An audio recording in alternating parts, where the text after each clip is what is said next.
योग में, सनातन संस्कृति में, अध्यात्म में या फिर भौतिक जगत में एक शब्द जो हम अक्सर सुनते हैं वो है भगवद गीता। आजकल तो दुर्भाग्यवश किसी भी चीज को कहने श्री कृष्ण कहते थे, और क्योंकि हमने भगवद गीता को नहीं पढ़ा, हमने श्री कृष्ण के डिस्कोर्सेस को नहीं पढ़ा, इसलिए हम हर चीज को मान लेते हैं। पर भगवद गीता क्या है? What exactly is Bhagavad Gita? How many shloka are there? This is a conversation between how many people? How many people are present during that conversation? हमें लगता है ये सिर्फ कृष्ण और अर्जुन के बीच का संवाद है, वहाँ कोई और नहीं है, या उसको लिखने वाले व्यास भी वहाँ है, या संजय भी वहाँ है, या उसको धृतराष्ट्र भी सुन पा रहे हैं। आज के समय में उसकी क्या रेलेवेंस है, उसकी हिस्टोरिक इंपॉर्टेंस क्या है, और योग से उसका क्या लेना देना है, इन सब चीजों को हम आज समझते हैं।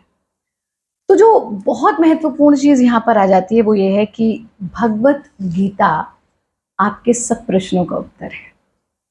आप जिस भी अवस्था में, जिस भी मनस्थिति में, जिस भी आयु में, whatever age you are into, whatever gender you are of, whatever mental state you are having, उस अवस्था में जब भी आप भगवद गीता का अध्ययन करेंगे, आपको अपने सभी प्रश्नों के उत्तर प्राप्त होने शुरू हो जाएंगे। मैं ये बात इसलिए कह सकती हूँ क्योंकि मैंने पहली बार 13 वर्ष की उम्र में भगवद गीता का अध्ययन किया। तब जो समझ में आया वो एब्सोल्युटली डिफरेंट था। फिर जब 18 वर्ष की उम्र में भगवद गीता को दोबारा पढ़ा, तब जो समझ में आया वो 13 वर्ष की आयु में जो पढ़ा था उससे बिल्कुल डिफरेंट था। फिर जब हमारी पुत्री होने वाली थी, हमारी संतान होने वाली थी, उस वक्त जब पढ़ा, हाँ, तो उसके मायने ही बदल गए। तब आत्म, परम आत्म सब समझ में आ गया। और आज जब हम बालकों को पढ़ाने के लिए, अपने शिष्यों को पढ़ाने के लिए अध्ययन करते हैं, तब उसकी और गहराई को जानते हैं। तो कहा गया कि विद्याभ्यसनेनैव प्रसीदति, इसी प्रकार से जितना हम स्वाध्याय करेंगे, जितना अध्ययन करेंगे, उतना हम चीज़ों को और गहराई में समझते रहेंगे। तो जब हम कहते हैं कि सब प्रश्नों का उत्तर इसमें है, तो ये अगर एक डायलॉग है, सो डायलॉग बिटवीन व्हाट? अरे कृष्ण तो तब थे, अरे अर्जुन तो तब थे, उस डायलॉग की आज क्या रेलेवेंस है?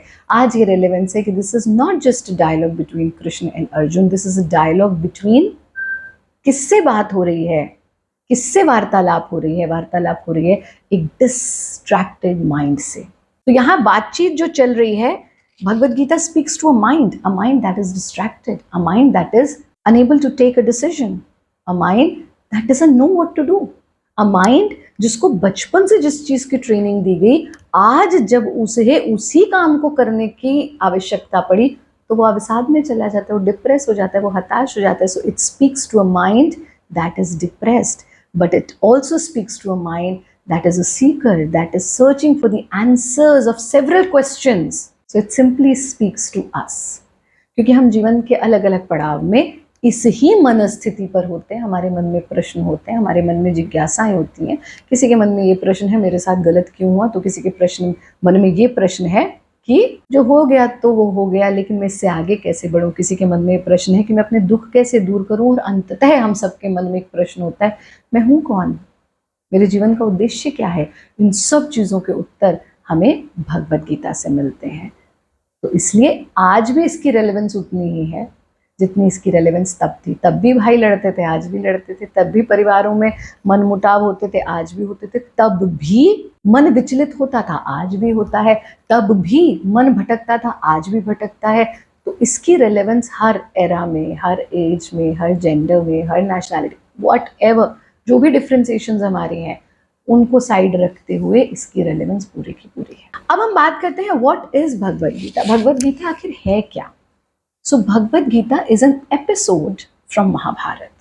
महाभारत का एक एपिसोड है। पूरी की पूरी महाभारत अगर छोड़ दें, अब तो ऐसी ऐसी बातें होने लगी, नहीं घर में महाभारत रखोगे तो युद्ध होगा, ऐसी ऐसी चीजें करके हमसे, हमारी संस्कृति से हमें भिन्न कर दिया। ऐसा कुछ नहीं है। टेक्स्ट पढ़िए, स्वाध्याय कीजिए, अपने इतिहास को जानिए।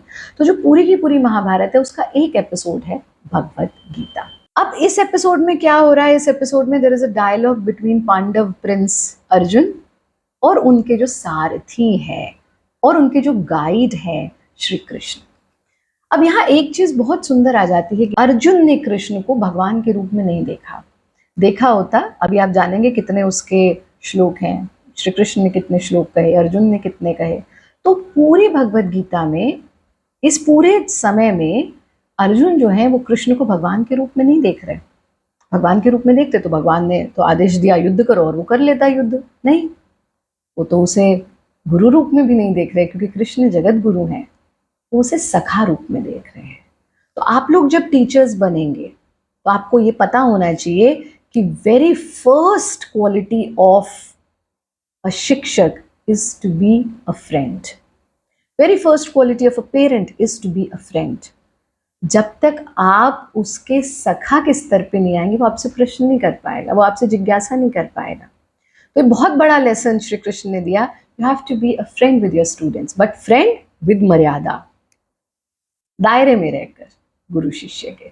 तो गुरु जब तक शिष्य का सखा नहीं हो जाएगा वो उन्मुक्त भाव से, मुक्त भाव से प्रश्न नहीं कर पाएगा। भगवत गीता का अर्थ क्या है? Bhagwat means Bhagavad, means divine, Gita means song, so it is a divine song. It can also be translated as divine song. It can also be translated as divine dialogue. It can also be translated as word of Bhagwan, a divine word, and it can also be translated as a celestial song. तो कुछ भी कहें, अंततः ये कि भगवान द्वारा दिया गया ज्ञान गीत के रूप में, शब्द के रूप में, एक बहुत बड़ी नॉलेज जो जीवन में हमें सही राह दिखाती है, वो भगवत गीता है। भगवत गीता किस भाषा में लिखी गई? हालांकि भगवत गीता संस्कृत में है, the original language is Sanskrit, but now it is translated in almost all languages. तो अगर कोई ये कहे भाई हमको, हाँ, लेकिन आपको पता ना चाहिए ट्रांसलेशन सही है नहीं है, इसलिए हम हमेशा कहते हैं योग सीख रहे हैं, संस्कृति सीख रहे हैं, तो संस्कृत का थोड़ा बहुत ज्ञान हमें जरूर होना चाहिए ताकि हम रॉन्ग ट्रांसलेशंस को ही सत्य ना मान लें।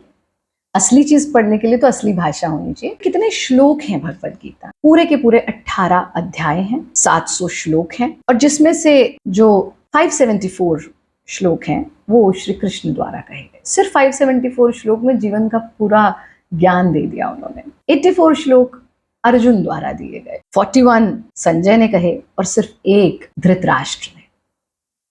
इस पूरे की पूरी भगवत गीता में, भगवत गीता की रूट्स कहाँ है? सनातन संस्कृति में है, योग संस्कृति में।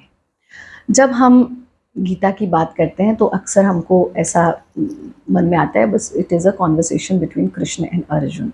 नहीं, उसको लिखने वाले Vyas also a big part of the entire conversation, फिर संजय, फिर धृतराष्ट्र, तो टोटल 5, और अब तो पूरा विश्व जान रहा है। तो ये 5 महत्वपूर्ण चरित्र, कैरेक्टर्स हैं पूरी भगवत गीता में। तो सिर्फ ये कह लेना कि ये कृष्ण और अर्जुन के बीच का संवाद है, नहीं। वेद व्यास जी जिन्होंने पूरी की पूरी महाभारत लिखी और उसका एक एपिसोड भगवत गीता है, तो वेद व्यास जी का भी पूरा का पूरा इसमें एक बहुत इंपॉर्टेंट रोल है कि आज हम सब तक भगवत गीता पहुंच रही है। तो श्री कृष्ण, अर्जुन, वेद व्यास जी, धृतराष्ट्र और संजय, ये सारे पात्र जो हैं वो उनके कारण भगवत गीता आप सब तक पहुंची, और फिर तो अनेक अनेक गुरुओं ने समय समय पर आगे इसको लेकर के गए हैं। अब प्रश्न उठता है इसका अध्ययन कौन कर सकता है? Who can study Bhagavad Gita? हमें लगता है जैसे योग को लेकर के भाई ये तो एक ही धर्म के लोग कर सकते हैं, एक ही संस्कृति के, नहीं। पर हाँ, इसकी रूट्स सनातन संस्कृति में है, इसकी रूट्स योग संस्कृति में है। तो कौन इसका अध्ययन कर सकता है? जिसके भी मन में प्रश्न है, जिसके भी मन में जिज्ञासा है, जिसके भी मन में दुख है, दुखत्रय निवृत्ति स्वरूपानंद वाप्तिश्च, अंततः हम सब दुखों से निवृत्ति चाहते हैं। We all want to be happy, there is no one who want to be unhappy, who want to live a sorrowful life, no, there is no one. सब जो भी सुख चाहता है वो भगवत गीता का अध्ययन कर सकता है, जो भी आनंद चाहता है वो भगवत गीता का अध्ययन कर सकता है, जो भी चाहता है कि उसके जीवन अब से बेहतर हो वो भगवत गीता का अध्ययन कर सकता है, जो अपने जीवन को मनस्थिति के अनुसार परिस्थिति परिवर्तित हो और परिस्थिति के अनुसार मनस्थिति परिवर्तित ना हो वो भगवत गीता का अध्ययन कर सकता है। So anyone, whether you belong to any caste, color, creed, gender, age, and even nationality or religion.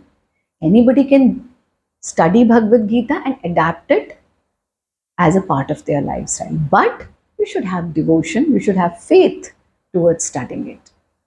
तो ये नहीं कि हम तो भाई चलो सरोता हैं, बस देखने के लिए पढ़ रहे हैं. अगर आप उसे जीवन में उतारना चाहते हैं, अगर आपके मन में प्रश्न है, आप दुखों से दूर होना चाहते हैं, तो आपको निश्चित रूप से भगवद गीता का अध्ययन करना चाहिए. क्यों भगवद गीता, क्यों करना चाहिए? चलो कोई भी कर सकता है गुरु माँ, ये तो समझ में आ गया, पर हमको करना क्यों चाहिए?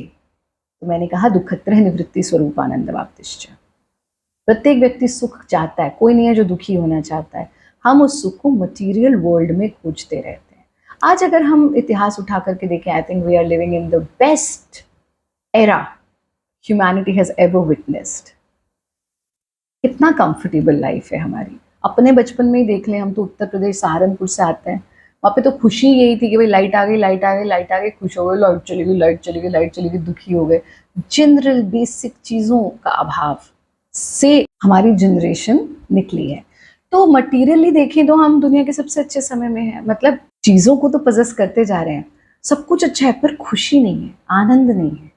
तो अगर हमें आनंद की प्राप्ति करनी है, जीवन का सच्चा उद्देश्य जानना है, और विषमतम परिस्थितियों में भी हम कैसे योगस्थ स्थिति को प्राप्त कर सकते हैं, ये जानना है, तो हमको भगवद गीता पढ़नी हो. योग और गीता, गीता और योग में मतलब गीता और योग का क्या लेना देना है?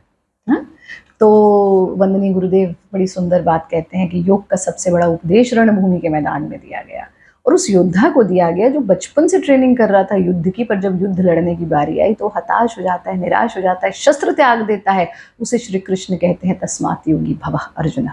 सबसे बड़ा, the biggest and the best discourse ever of योग इज भगवद गीता. और फिर योग शब्द का प्रयोग पूरी भगवद गीता में कई बार किया है. और सिर्फ एक प्रकार का योग नहीं, अनेक प्रकार के योग को श्री कृष्ण भगवद गीता में डिफाइन करता है. वो यही कह रहे हैं कि अगर जीवन में तुझको कुछ सही मायने में जीवन को जीना है तो तुझे योगी होना होगा. सो डिफरेंट फॉर्म्स ऑफ योग इज डिस्क्राइब्ड. और जब हम गीता और योग साधना की बात करते हैं, एक तो हो गया योग जब हम व्यवहार में उसको अपना रहे हैं, जब हम गीता और योग साधना की बात करते हैं तो हमें अक्सर लगता है कि नहीं, गीता पढ़ लो तो बस बहुत है, लेकिन योगाभ्यास मत करो. नहीं, उन्होंने तो श्री कृष्ण ने कहा युक्ताहार विहारस्य, उन्होंने आहार की बात करी, उन्होंने व्यवहार की बात करी. और एक बहुत महत्वपूर्ण चीज़ जो बहुत साधक, एक बड़ी प्यारी साधिका ने हमसे एक बार क्लास में पूछी थी कि गुरु माँ मैं तो गीता पढ़ती हूँ, फिर मुझे योगाभ्यास करने की ज़रूरत नहीं है. तो ये याद रखना कि गीता का उपदेश थके हुए, हारे हुए, लुंज पुंज, बीमार, शरीर से बीमार, मन से बीमार व्यक्ति को नहीं दिया गया. अर्जुन को दिया गया जिसका शरीर सधा हुआ है, जिसका शरीर बलशाली है, जिसकी कैसा कंसंट्रेशन है कि बस मुझे तो आंख दिख रही है, बस ऐसा उसकी एकाग्र दृष्टि है. तो वो शरीर और मन को साध चुका है, अब वो आत्म उन्नति की ओर जा रहा है. पर आपने ना अभ्यास किया, ना शरीर साधा, आसन कर ही नहीं रहे, प्राणायाम कर नहीं रहे, शरीर हिला नहीं रहे, और हमें लग रहा है हम गीता का ज्ञान प्राप्त करके कुछ कर लेंगे. वो संभव नहीं है. तो अर्जुन बनना है आपको, तब आप गीता का अध्ययन शुरू करें. तो अब जब हम टीचर ट्रेनिंग में आते हैं भारत योग की, तो अब हम शरीर सध गया है, अब मन सध गया है, अब हम गीता का अध्ययन शुरू करें. तो प्रत्येक योगी को गीता का अध्ययन अवश्य करना चाहिए.